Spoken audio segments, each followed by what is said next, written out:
அரசியலை பத்தி பேசுறேன்னு நீங்க நினைக்காதீங்க. ஆனா அரசியல் வந்து ஒரு சாக்கடை அப்படின்னு சொல்லுவாங்க. அது வந்து சாக்கடைனா சாக்கடை தான். சாக்கடையா தான் இறங்கி சுத்தம் பண்ணி தான் ஆகணும். ஏன்னா அது நம்ம தெருவுக்குள்ள நம்ம ஊருக்குள்ள தான் போகுது. அதாவது சுத்தம் பண்ணணும் அரசியல்னா. சில மேடை பேச்சாளர் நான் இப்ப எனக்கு தான் பேச தெரியும், எனக்கு தான் பண்ண தெரியும், நான் தான் பெரிய ஆளு அப்படின்னு நினைச்சுக்கிட்டு சில பேர் பார்த்தீங்கன்னா மேடை ஏறி வாய்க்கு வந்து பேசுறாங்க. அதுல ஒண்ணும் பாத்தீங்கன்னா தமிழன் பேசுறான்னா அவன் பேசுற பாருங்க. நீங்கள் இன்னைக்கு பயன்படுத்துகிற இணையதளமே தலைவர் கலைஞர் என்கிற கட்டுமரம் கொடுத்த பிச்சை. அடுத்த வீடியோ நம்ம அந்த ஆர்ஜே பாரு அப்புறம் இந்த கொஞ்ச நாள் கூட என் கோயில் சிலையெல்லாம் அமனமா இருக்கு, உடம்ப காமிக்குது, ஏன் நான் காமிச்சேன்னா அப்படின்னு சொன்னா பார்த்தீங்களா?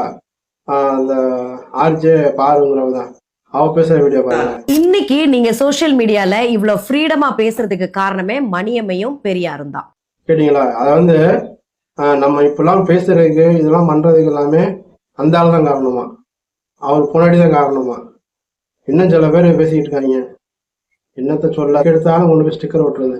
ஏன் இதுக்கு முன்னாடி நம்ம தமிழ்நாட்டில் வந்து பாரதியார் இல்லையா? ஏன் அவரும் பெண் அடிமைத்தனத்தை பெண் முன்னேற்றத்தை பத்தி நான் பேசுனதே கிடையாதா? இப்போ வந்து இந்த ஆள் தான் பேசினாரா? வேற யாருமே உலகத்துல யாருமே பேசலையா? எதுக்கு தான் கொண்டு போய் ஸ்டிக்கர் ஒட்டுங்க? அந்த ஸ்டிக்கர் எதுக்கு? தேவையில்லாத ஸ்டிக்கர், அதெல்லாம் கிழிச்சு எரிங்கடா. நீங்க பேசுற எத்தனை பொய்களைத்தான் எங்கள் காதுகள் தாங்கும்? எங்க காது பாவம் இல்லையா?